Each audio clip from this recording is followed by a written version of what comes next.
that's what my experience has been like. I'll be using open source software, and I'll have a printer, and the printer doesn't work with the open source software. 6 months later, I'll look again, and someone's done the driver. It's there, and it just works. And so, over time, I think this problem solves itself. Once the momentum is there, manufacturers and vendors will absolutely want to ship Linux versions of all of their software and all of their drivers. That's already true in the data center. So you will be taking a tremendous unnecessary risk if you launched a new server-oriented product that didn't work with Linux, because there are more computers going into data centers running Linux than running with it. What personal goals are you still looking to achieve? This project now has my full focus because I find it fascinating. And one of the things that I've learned to do, although it's kind of terrifying, is to let go of everything else. In theory, I should be managing a venture capital operation and an asset management operation, and now another tech startup operation. But I've learned I just can't do that. So I put the other operations in good hands, best hands I can find, and then launch myself wholeheartedly into this new tiny little startup. And I expect that what will happen is, over the next couple of years, we'll get open source a good one, an article or two, and then I'll be looking for a new job. So I'll be standing next to the street saying, "Good job." Any suggestions? Clearly welcome. There are lots of other things I'd like to do. We've chosen this one out of that list because it's the toughest one. It's one that closest globally, where Netscape and Microsoft and IBM couldn't compete because of really silly laws in America, and because I really am familiar with open source software. I think the tools just a matter of those two together. It was where starting to meet the engineers contract work for Netscape and for Microsoft. And that then provided me to sustain a business, which is another aspect of the same. What exactly is a digital system? So the idea is a way of show the hardware that you're talking with when you encrypt communications. Basically, what you do is you both agree to trust some third party, and that third party issues a passport to you and I, and then we can communicate using those passports. And the third party is not involved in the communication. So when we set up Thought, we weren't actually brokering all of the transactions that happen online. We were simply saying, this is Amazon.com, and then you could connect securely to Amazon.com and get the credit card details and so on. So a large part of the business is the reputation and the issue authority has. Many businesses in the States never even really thought to step up and try to get into that industry because they thought it would be dominated by the Ernst & Youngs and the IBMs, people with a strong established technology or trust relationships and reputations. But the reality was the business was so small and the potential risks so high, none of those guys wanted to do it. And so there really was a sort of counterintuitive opportunity for a little guy to climb in. Initially operating from his parents' garage, Mark grew his company first into a converted house and then to custom-built offices. It was a time when the internet was expanding and e-commerce was taking off. One of their main competitors, VeriSign, was a key player in the corporate end of the market. What started to happen was that first the internet was starting to take off outside of the US. And so there was more growth outside of the US. And also it was starting to become clear that small businesses were a bigger market than large businesses for these digital certificates. And so they figured it would be easier to acquire a player that already had a stake in those sectors than to try and change their business model accordingly. After lengthy negotiations, Mark accepted an offer totaling $575 million or 3.5 billion rands. A few months later, the internet bubble burst and stock markets swayed as tech companies started losing profits. But an interesting observation on the whole bubble bursting. If you look at the number of certificates sold, which is really directly correlated to the number of businesses running on the internet, that number has continued to grow. So even though Wall Street and the NASDAQ got flattened because people realized that the internet is just like any other business environment, having said that, it's still an incredibly vibrant and dynamic place to do business, and there are more and more businesses starting up, more and more devices connected, more and more people connected. So while the bubbles burst, the revolution has continued. So, with a fortune at his disposal, what was his next frontier?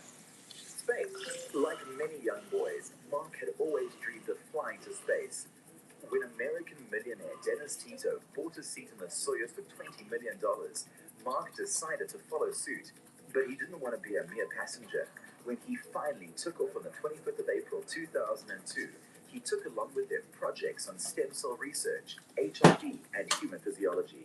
This is where the stem cell and embryology experiment is currently housed.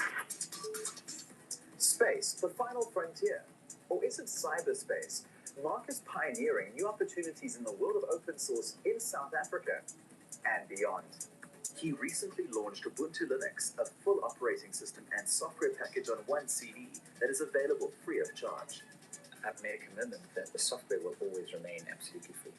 So it's an interesting experiment. On the one hand, I'm putting resources back into the open source community, and I feel good about that. If Ubuntu doesn't become sustainable, at least I feel like I've helped accelerate and inject money back into a community that really empowered me to build thought.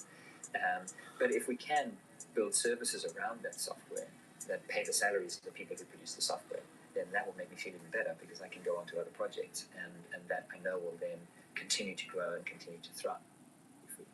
So it's an interesting experiment. On the one hand, I'm putting resources back into the open source community, and I feel good about that. If Ubuntu doesn't become sustainable, at least I feel like I've helped accelerate and inject money back into a community that really empowered me to build thought.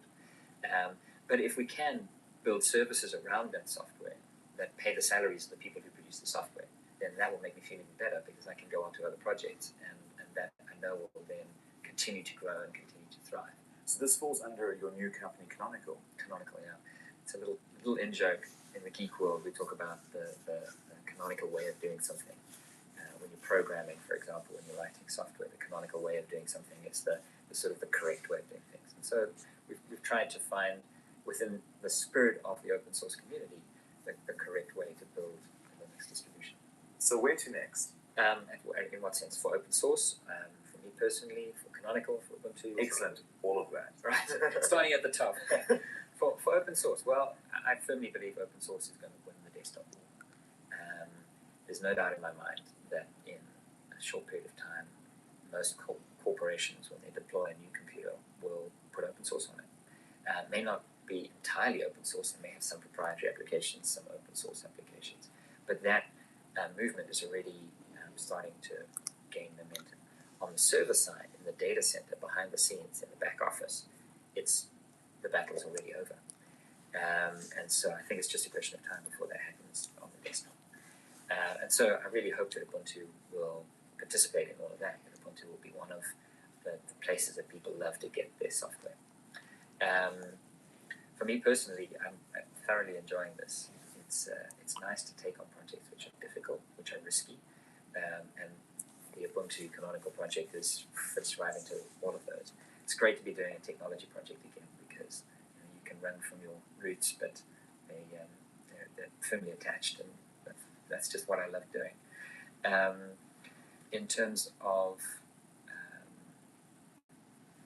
movements in technology in general, I think the big thrust over the next 5 to 10 years is going to be collaboration. And it's interesting that open source will be the driver because open source is effectively the product of collaboration in the software development industry. It's the fact that the internet allows people to share their code and to work in an efficient manner, even when they're on opposite sides of the planet, that has actually allowed open source to happen. You couldn't do open source when they were starting Microsoft because we just didn't have the communications tools. You had to be all in the same building, on the same campus.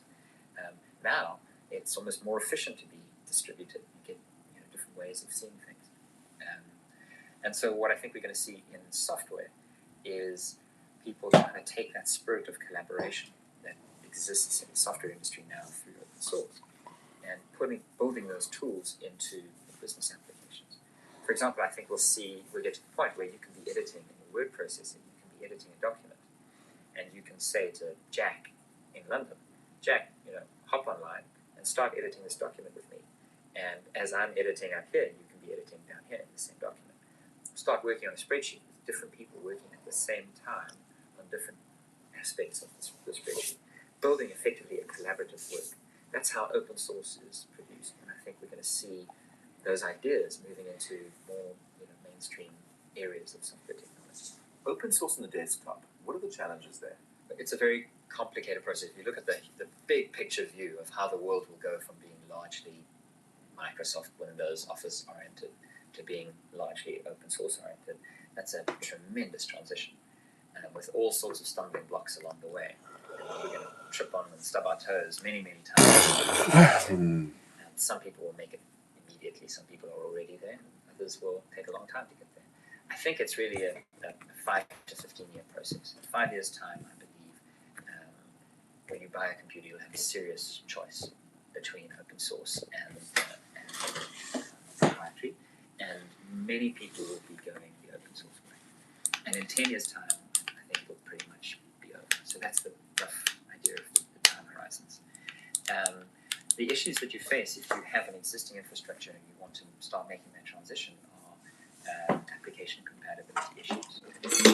Generally, what we're seeing is that people find ways to make mixed environments work. We're already running mixed environments with the Mac and Windows and even older environments, DOS and NetWare and so on. So Linux and the open source world are just an extension of that.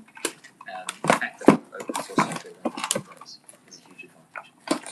An organization which runs on Windows on the desktop, the first step often is to take their web browsers and make those open source, their mail clients, make those open source. That helps to reduce the virus load effectively, reduce the number of viruses that fly. The next step is to take people who use Office software but who only use functionality that's really available in open source Office software and switch them to using stuff like OpenOffice, which is compatible at a file format level with Microsoft stuff, which is open source. And then during that time, it's not just going to be a question of transitioning to the open source software we have today, but the open source software itself is improving incredibly rapidly. I'm pretty confident that OpenOffice 2, which is due at some stage in the next 6 months, will be yet another very big step forward towards complete compatibility with Microsoft Office. And I think that will be a very big wake-up call. We get to the point pretty soon where the cost of switching from one version Trying to get my reflection on to the open source so that doesn't work. is the same as the cost of going from that version of Microsoft Office and upgrading and training everybody to the next version. So in all of this, there are natural opportunities for people to start making the switch. The issues that we're going to find are, how do I get my music device to work with Linux? How do I get my Bluetooth phone to talk to Linux so that I can synchronize?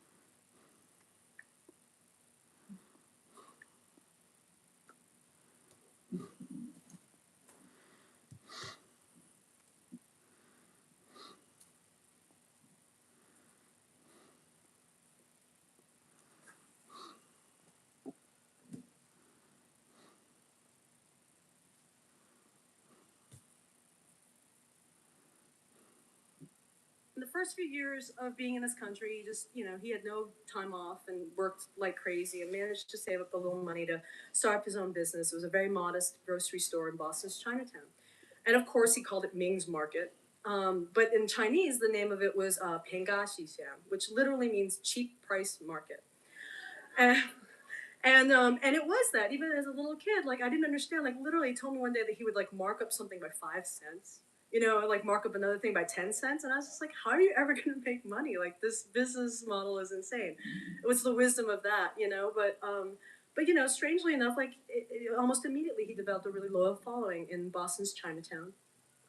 Because for the first time, I think working poor families actually had a place where they could buy affordable, healthy, good groceries and eat well, which is, no small thing. So my dad after about 10 years of having this grocery store, he built it up to be a very successful business. And by in 1989, he had moved into an enormous space. It became New England's largest Asian market. And at the same time that year, I mean, I was a snotty teenager. I still thought, well, you're crazy. You're a successful businessman, but you're nuts. Crazy ideas. And at the same time, there was this. He had been renting a first floor in this vacant building that had been vacant for like 30 years. And the landlord was trying to renovate the other floors to try to rent it out as retail space. But he was doing everything on the cheap. So instead of hiring a contractor, he was like welding and renovating on his own without pulling permits.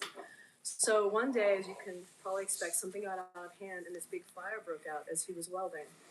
But it was okay. They evacuated the building, about 150 people, and the fire trucks arrived immediately and everything was fine until the fire department hooked up their hoses to the hydrants and there was no water to fight the fire. And they were like, oh, that's weird. So they went down a couple of blocks and tried the next hydrant and it was totally dry. What had happened was that the city of Boston, a few months prior, they were doing road construction, and generally when you if they drill deep, they turn off the water pressure in case they hit a water main. And when they sealed up the road, they forgot to turn the pressure back up. So the firefighters had no tools to fight the fire. And it was just a disaster. I mean, it was just like an hour later, the building's still on fire and there's no water. They're trying to jerry-rig something from a nearby hydrant, like 10 blocks away. And if things couldn't get worse, the fire jumped an alley and the building next door caught on fire. And on the top floor was 10,000 square feet of illegally stashed fireworks. So, and so firefighters couldn't scale the ladders. And there's it was a surreal moment because things are exploding from, like in celebration, normally you'd have fireworks as my dad stood there completely helpless watching his life's work just be destroyed in a moment through no fault of his own. So I got a call. I was a sophomore at the time in college, and I went out to the store the next day when it was, kind of just like smoldering. It wasn't on fire anymore. And as I made my approach to the store, I remember seeing like 3 elderly women across the street, and they were crying. And so I went up to them, and I said, is everything okay? Why are you crying? And the lady looked at me, and then she looked at my dad's store, burned down store, and pointed, and teary-eyed said, where are we going to go now that we don't have a home? And that was kind of like a turning point for me. I hadn't really thought about my dad's store in that way. Like, I just thought it was something he was doing to provide for the family. And, but in fact, he was kind of providing for a greater community. Like, these elderly women, they didn't have a community center to go to. They didn't have a public park in Chinatown. And this was the only place where they would actually run into their friends. And they spent a lot of time there. In a way, it was like a second home. And I guess it is true. It sounds corny, but like you only really use it. And so months that followed, I kept begging my dad for more stories. And one time he told me a story about how a little boy. I asked him what he did with people who were shoplifters, because I was really curious. And he said, well, one day I caught a kid shoplifting. He was only 10, and he didn't know who I was. I was kind of following him around. He was just like taking stuff, like stuffing it in his bag, putting it in his pockets, and at one moment, like he actually took a break from stealing and sat down and started eating the food he had stolen. Like he was just right in the middle of an aisle, and my dad came up to him, and he didn't know who he was. He said, "Hey, little boy, have you had enough to eat?" And the little boy rubbed his belly. He's like, "Almost," And my dad's like, "Hey, so where are your parents?" He's like, "Well, they're at work." He's like, "Oh, why aren't you at home?" He's like, "Because there's no food at home." And my dad said, "Well, when you take stuff, especially if it's at a store and you don't pay for it, it's actually stealing." And the little boy starts getting really nervous, like, "Oh my God, this guy's going to get me in trouble," and he's kind of angling for a way to get out. And my dad's like, "So in the future, if you don't have anything to eat at home, would you please just come and find me and ask me for whatever you need? Like, if you ask, I'll give you whatever you want. Just don't steal, because stealing is wrong." And in the months that followed, I think my dad really looked forward to seeing the little boy. And it was these stories I was craving, and I was asking my dad, because in some way I think I was trying to recreate something that I had lost or had kind of taken for granted. So whenever we went to Chinatown, I remember lots of people would come up to us and say, "Please, we need a store like this again. When are you going to open up your store?" And it was hard because my dad was basically kind of penniless. Like the fire had caused about $20 million worth of damage, and he barely had enough insurance to cover it. I mean, it was like not just inventory, but like the bean sprout machine, like the machine that he leased to wash and dry bean sprout. I mean, stuff like that. And so he really had no money, but he had this idea that maybe he could pool together what little money he did have with a lot of the original employees, people for whom they were immigrants and they got their first jobs through my dad at the store. I'd been working there since the 70s. So they pulled together. It was a big risk. The only location they could find was just on the outskirts of Chinatown, which in the early 90s, during the last recession, it was like a no man's land. It's like this area really, like, it was so unsafe, and the only reason you would ever go there is to, like, get a prostitute or drugs, you know. It's like, it was so unsafe. And at the time, I remember in college thinking, like, what's the wisdom of that? Like, why are you going there? It's so unsafe. No one's going to go. It's just going to, you're going to lose your life savings. But he did it anyways because he's crazy, you know. And he, and almost kind of overnight, the place was revitalized. You know, there were really loyal people that families from the suburbs came and gave patronage to my dad. You know, people walked from Chinatown. And then soon thereafter, more and more businesses started popping up. And then there was more and more foot traffic, and then families started moving back into the neighborhood, and it was an amazing thing. Like, he kind of helped revitalize this neighborhood to the point that then 15 years later, it became one of the most valuable pieces of real estate in Boston, which is why my dad got an eviction notice from the owner, because he wanted to kick my dad out and knock down the whole block and build luxury condos. This was a few years ago. So I remember my dad at the time was 70, and I said, you know, Dad, what do you want to do? Like, you have like 90 employees, and like they're all in their 40s and 50s. You know, they don't speak English. They're kind of very hard to employ. Like, well, what's going to happen to them? And I remember at the time, my dad said, you know, I'm 70 years old. I'm too old for this. You know, I'm too old to fight. And I understand when my dad says that, but at the time, I decided that I wasn't too old to fight. So I organized the community, and I organized the community and led this grassroots movement to fight City Hall and fight one of the largest developers in all of Boston to try to uphold them. And at our first public hearing, it was a really amazing turnout, and we got enough press that even the mayor changed his tune and started supporting where we were coming from. It was an incredible thing. So after the first initial hearing, I remember going to the store afterwards, and immediately when I walked in, there was these two older women who were my dad's employees, and they rushed right up to me and I said, "Thank you so much for what you did last night. You know, we normally don't think that we have a voice, and we normally don't think we can advocate for ourselves in that kind of way. So thank you for doing what you did." And when I looked into their eyes, I think I felt like the same feeling probably that my dad felt when he saw the boy that once shoplifted, or saw the old women outside the store weeping. And when I looked into their eyes, I saw so much compassion and humility and grace. And it was at that moment that I understood the wisdom that my father had given me.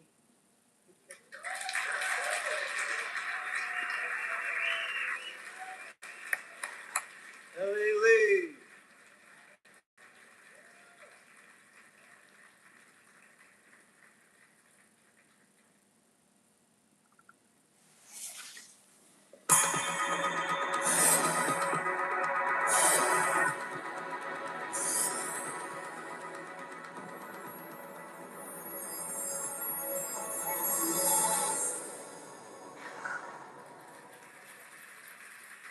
I went to Spain a few months ago, and I had the best foie gras of my life, the best culinary experience of my life. Because what I saw, I'm convinced, is the future of cooking. Ridiculous, right? I mean, foie gras and future of cooking. There's not a food today that's more maligned than foie gras, right? I mean, it's crucified. It was outlawed in Chicago for a little while. It's pending here in California, just recently in New York. It's like, you're a chef and you put it on your menu, you risk being attacked. Really, it happened here in San Francisco to a famous chef. And I'm not saying that there's not a rationale for being opposed to foie gras. The reasons usually just whittle down to the gavage, which is the force feeding. Basically, you take a goose or a duck and you force feed a ton of grain down its throat. More grain in a couple of weeks than it would ever get in a lifetime. Its liver expands by 8 times. Suffice to say, it's not the prettiest picture of sustainable farming. The problem for us chefs is that it's so freaking delicious. I mean, I love the stuff. It is fatty, it's sweet, it's silky, it's unctuous. It makes everything else you put it with taste incredible. Can we produce a menu that's delicious without foie gras? Yeah, sure. You can also bike the Tour de France without steroids, right? Yeah. Not a lot of people are doing it, and for good reason. So a couple months ago, a friend of mine sent me this link to this guy, Eduardo Souza. Eduardo's doing what he calls natural foie gras. Natural foie gras. What's natural about foie gras? To take advantage of when the temperature drops in the fall, geese and ducks gorge on food to prepare for the harsh realities of winter. Right? And the rest of the year, they're free to roam around Eduardo's land and eat what they want. No gavage, no force feeding, no factory-like conditions, no cruelty. And it's shockingly not a new idea. His great-granddad started Pateria de Souza in 1812. And they've been doing it quietly ever since. That is, until last year, when Eduardo won the coup de coeur, the coveted French gastronomic prize. It's like the Olympics of food products. He placed first for his foie gras. Big problem. As he said to me, that really pissed the French off. Said it sort of gleefully. It was all over the papers. I read about it. It was in Le Monde. Spanish chef accused, the French accused him, Spanish chef accused of cheating. They accused him of paying off the judges. They implicated actually the Spanish government, amazingly. Huh? Amazing. Huge scandal for a few weeks. Couldn't find a shred of evidence. You look at the guy, he doesn't look like a guy who's paying off French judges for his foie gras. So it died down, and then very soon afterwards, new controversy. He shouldn't win because it's not foie gras. It's not foie gras because it's not gavage. There's no force feeding. So by definition, he's lying and should be disqualified. As funny as it sounds, articulating now and reading about it, actually, if we had talked about it before this controversy, I would have said, that's kind of true. You know, foie gras, by definition, force feeding, it's gavage, and that's what you get when you want foie gras. That is, until I went to Eduardo's farm in Extremadura, 50 miles north of Sevilla, right on the Portugal border. I saw firsthand a system that is incredibly complex, and then at the same time, everything beautiful in nature is utterly simple. And he said to me, really from the first moment, my MO, my life's work is to give the geese what they want. He repeated that about 50 times in the 2 days I was with him. I'm just here to give the geese what they want. Actually, when I showed up, he was lying down with the geese with his cell phone, taking pictures of them, like his children, in the grass. Amazing. He's really just in love with his geese. He's at one with it. He's the goose whisperer.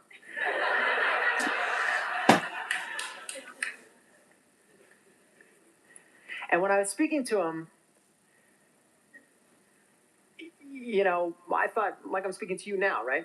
But after, sort of in the middle of my questions, my excited questions, because the more I got to know him and his system, the more excited this whole idea became. He kept going like this to me.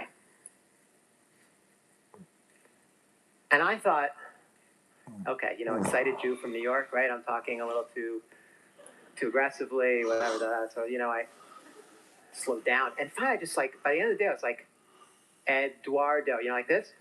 But he was still going like this. And I figured it out. And I was speaking too loudly. So I hushed my voice. I kind of asked these questions and chatted with him through a translator in kind of half whisper. And he stopped doing this, and amazingly, the geese who were on the other side of the paddock when I was around. Get the hell away from this kid. When I lowered my voice, they all came right up to us. Right up to us, like right up to here, right along the fence line. And the fence line was amazing in and of itself. The fence, like this conception of fence that we have is totally backward with him. The electricity on this fiberglass fence is only on the outside. He rewired it. He invented it. I've never seen it. Have you? You fence in animals. You electrify the inside. He doesn't. He electrifies only the outside. Why? Because he said to me that he felt like the geese, and he proved this actually, not just a conceit. He proved this, that the geese felt manipulated when they were imprisoned in their little paddock. Even though they were imprisoned in this Garden of Eden with figs and olives and everything else, he felt like they felt manipulated. So he got rid of the electricity, got rid of the current on the inside, and kept it on the outside so to protect them against coyotes and other predators. And what happened? They ate, and he showed me on a chart how they ate about 20% more feed to feed their livers. The landscape is incredible. I mean, his farm is incredible. It really is the Garden of Eden. There's figs and olives and everything else there for the taking. And it's the irony of ironies because Extremadura, the area, what does Extremadura mean? Extra hard land, right? Extra difficult, extra hard. But over 4 generations, he and his family have literally transformed this extra hard land into a tasting menu of great delights for these geese. And they are allowed to take whatever they want. Another irony, the double irony, is that on the figs and the olives, Eduardo can make more money selling those than he can in the foie gras. He doesn't care. He lets them take what they want, and he says, usually, it's about 50%. They're very fair. The other 50%, he takes and he sells and he makes money on. Part of the income for his farm, a big part of his income for his farm. But he never controls it. They get what they want, they leave the rest for me, and I sell it. His biggest obstacle, really, was the marketplace, which demands these days bright yellow foie gras. That's how I've been trained. You want to look and see what good foie gras is, it's got to be bright yellow. It's the indication that it's best foie gras. Well, because he doesn't force feed, because he doesn't gavage tons of corn, his livers were pretty gray, or they were. But he found this wild plant called the lupin bush. Lupin bush, it's all around Extremadura. He let it go to seed. He took the seeds, he planted it on his 30 acres, all around. And the geese love the lupin bush, not for the bush, but for the seeds. And when they eat the seeds, their foie gras turns yellow. Radioactive yellow, bright yellow. Of the highest quality foie gras yellow I've ever seen. So I'm listening to all this, and I'm like, is this guy for real? Is he making some of this up? Is he like, what? Because he seemed to have an answer for everything, and it was always nature. It was never him. It was always like, and I always like, I don't know, I just get a little like weirded out by people who deflect everything away from themselves, because really like they want you to look at themselves, right? But he deflected everything away from his ingenuity into working with his landscape. So it's like, here I am like on the fence about this guy, but increasingly eating up his every word. And we're sitting there and I hear, like from a distance, I look over and he grabs my arm and translates and ducks us under a bush. He says, watch this. Shh. Says again, for the 500th time to me, shh, watch this. There's a squadron of geese come over. And they're loud, getting louder, like really loud right over us. And like airport traffic control, as they start to go past us, they're called back. Shh. And they're called back and back and back. And then they circle around. And his geese are calling up now to the wild geese. And the wild geese are calling down. And it's getting louder and louder. And then they circle and circle and they land. And I'm just like, no way. No way. And I look at Eduardo, who's near tears, looking at this. And I say, you're telling me that your geese are calling to the wild geese to say, come for a visit? And he says, no. They come to stay. Come to stay? It's like the DNA of a goose is to fly south in the winter, right? I said that. I said, isn't that what they're put on this earth for? Fly south in the winter and north when it gets warm? I said, no. Their DNA is to find the conditions that are conducive to life, to happiness. They find it here. They don't need anything more. They stop, they mate with his domesticated geese, and his flock continues. Think about that for a minute. That's brilliant, right? I mean, imagine a hog farm in like North Carolina, and a wild pig comes upon a factory farm and decides to stay. So how did it taste? We finally got to taste it before I left. He took me to his neighborhood restaurant, and he served me some of his foie gras, confit foie gras. It was incredible. And the problem with saying that, of course, is that, you know, at this point, it like risks hyperbole like really easily. And I'd like to make a metaphor, but I don't have one really. You know, I was drinking this guy's Kool-Aid so much, he could have served me goose feathers, and I would have been like, this guy's a genius. You know? I'm really in love with him at this point. But it truly was the best foie gras of my life, so much so that I don't think I had ever really had foie gras until that moment. I had something that was called foie gras. But this was transformative, really transformative. And I say to you, I might not stick to this, but I don't think I'll ever serve foie gras on my menu again because of that taste experience with Eduardo. It was sweet, it was unctuous, had all the qualities of foie gras, but its fat had a lot of integrity and a lot of honesty, and you could taste herbs, you could taste spices. I mean, I kept saying, I said, you know, I swear to God I tasted star anise. I was sure of it, and I'm not like some super taster, you know, but I can taste things. So 100% star anise is no. And then I started like going down the spices, and finally I was like, okay, salt and pepper. Thinking, you know, he salted and peppered his liver, but no. He takes the liver when he harvests the foie gras, he sticks them in this jar, and he confits it. No salt, no pepper, no oil, no spices. I said, what? He said, we went back out for the final tour of the farm, and he showed me the wild pepper plants and the plants that he made sure exist on his farm for salinity. He doesn't need salt and pepper, and he doesn't need spices because he's got this potpourri of herbs and flavors that his geese love to gorge on. I turned to him like sort of at the end of the meal, and it's a question I'd asked several times. He kind of hadn't